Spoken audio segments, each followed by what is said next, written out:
We begin tonight with the intensifying focus on Donald Trump's relationship with Jeffrey Epstein, a story that has ballooned from a MAGA obsession to a wider reckoning. New revelations are raising awkward questions for the leader of MAGA himself. The latest details come from the New York Times, which recounts the years-long friendship between Trump and Epstein, two powerful, wealthy men from New York known for showy lifestyles who allegedly forged a bond in Palm Beach in the 1990s. Quote, over 4 years in the 1990s, he, Donald Trump, flew on Mr. Epstein's Boeing 727 at least 7 times. The Times reporting provides context for images like these, showing Trump and Epstein laughing together at a 1992 party. The Times is also reporting on a different event from the 1990s, one where Epstein and Trump were alleged to be the only guests at a so-called calendar girl competition party. The party organizer told the Times, quote, I said, Donald, this is supposed to be a party with VIPs. You're telling me it's you and Epstein? In a different article, the Times reports an Epstein accuser describing her encounter with Trump in the late 1990s. According to the Times, quote, Ms. Maria Farmer said she recalled feeling scared as Mr. Trump stared at her bare legs. Then Mr. Epstein entered the room and she recalled him saying to Mr. Trump, no, she's not here for you.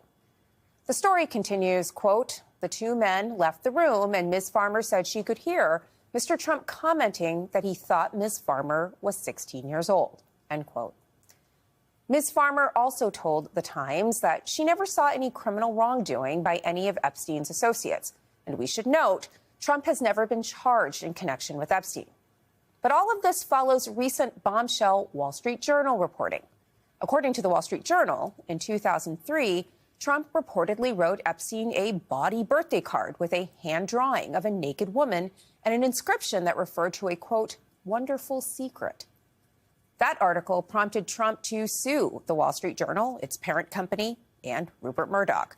Trump denies the reporting, and NBC News has not confirmed it. But amidst all of this, voices on both sides of the aisle say that more transparency is needed. I don't think we're ever going to get to the bottom of anything, all of it, ma'am. I want them released. Things should be released. We should know what happened here. The American people have the right to know what happened. There are victims to crimes where perpetrators haven't been brought to justice. MAGA lawmaker Marjorie Taylor Greene is also doubling down and demanding more information, saying, quote, dangling bits of red meat no longer satisfies. That's all where we start tonight. An uproar of Donald Trump's own making that is haunting him 6 months after taking office. Joining me now to break it all down is Molly Jong-Fast, special correspondent with Vanity Fair and MSNBC political analyst, and Michelle Goldberg, columnist with the New York Times. All right, Molly, let's talk about this MAGA obsession with Donald Trump and with Epstein. With all of this reporting, though, it seems that as much as we were learning about Epstein in the 1990s, we're also learning a lot about Donald Trump in the 1990s. And not all of it is necessarily flattering. Is this a good look for the president, even if it has nothing to do with Jeffrey Epstein? Yeah, I mean, look, and I think it's a stark contrast if you think about this as a party and a president who's just passed this legislation which will strip health care and close rural hospitals. And, you know, Republicans have been targeted on women's reproductive health and censorship. You know, none of this exists in a vacuum. So to have these stories and then to have this party, which is doing all of these pretty oppressive things in the name of morality and, you know, and sort of these religious... And populism, while there are these allegations of flying around on a private jet, and then you're stripping the social safety net and you're putting in these tax breaks for billionaires. Yeah, and you're also saying, you know, there's everyone who's on getting, you know, Medicaid must be working because otherwise if they get free health care, they'll be, you know, taking from others. I mean, this party feels that it has this moral right to take stuff away from people. Meanwhile, their president is dodging these allegations, and I think that it's worth thinking about the contrast there. It's pretty stark. Well, some on the right are thinking about this contrast, and they're thinking about all of this reporting, some from the New York Times, Michelle, but others are looking at this Wall Street Journal reporting from last week, and they are saying that all of this is nothing more than a Democrat-concocted hoax. So right-wing media this weekend was all of a bitter about that.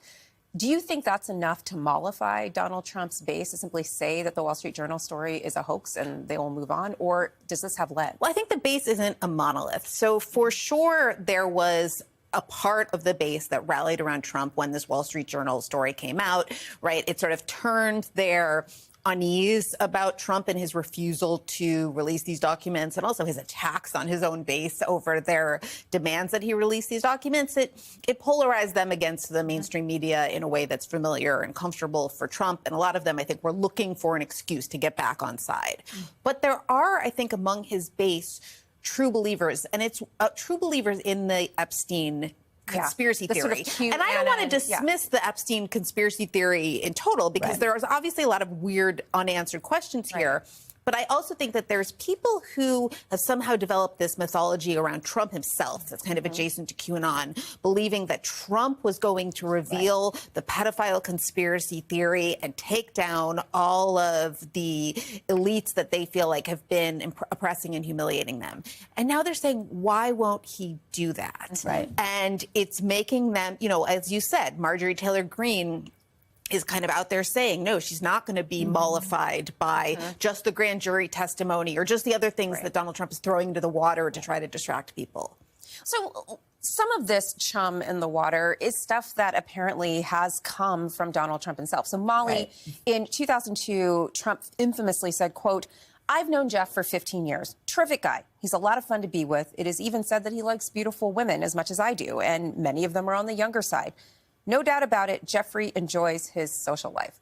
How does a quote like that fit into this larger MAGA conspiracy theory? How does it fit into this reporting? Like, when you have something like that from the horse's mouth, what can you say? Well, and I think Michelle has a really good point here too, and what you said earlier about Marjorie Taylor Greene, because this is a woman who rode to the Congress on Jewish space lasers. Remember, she came out of conspiracy world. So you really do see the example of what happens when you come from conspiracy world, when you put all your faith in one person who is going to unravel all of the mysteries of the universe for you in this kind of... When you say it like that. But, you know, they think that they have a sort of godlike relationship with him, and they have made huge sacrifices for him. Some of these people sacrificed their freedom for him. And so this was because they thought he would do something for them that was, you know, ultimately he was almost a religious figure. All right, so Michelle, there are a lot of people in Washington who have a lot to say about this. Let's take a listen from this soundbite from Speaker Johnson, who's telling reporters that we shouldn't expect anything from Congress on the Epstein files. Take a listen.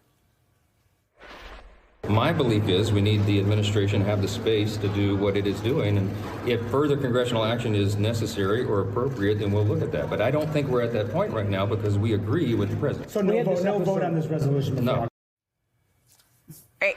How's that going to play with the base and with Marjorie Taylor Greene? I mean, this is a man who has a hard time holding together his fractious caucus. Is this going to help?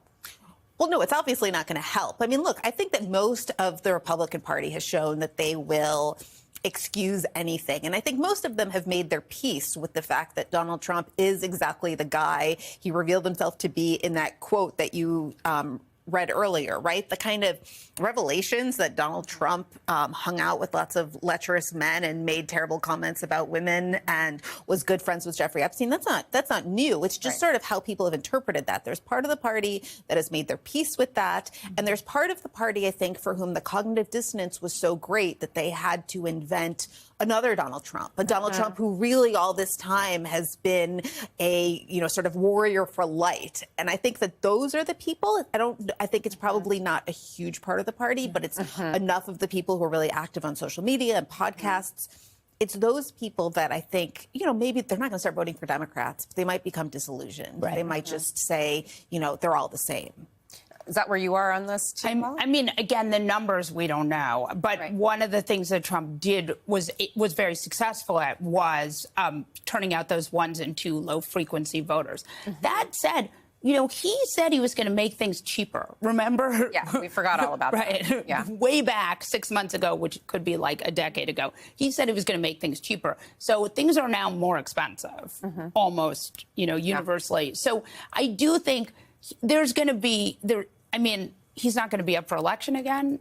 You know, So says the Constitution. But what is that? But what is that? But yeah, I mean, I think he has definitely not delivered.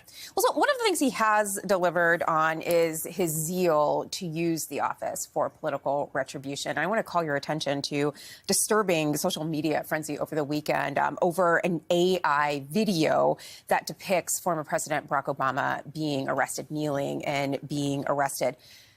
Are these kinds of stunts losing their power with the base, given all of the other chatter around Jeffrey Epstein? Or is this the kind of chum that he needs to roil these waters and get them back on side? We saw a lot of that this weekend, a lot of distraction, including the government releasing a lot of files today, the Martin Luther King Jr. files. And so clearly there is a fair amount of sort of trying to throw stuff on the wall. You know, it's worked for him before. Maybe it works again. I don't know.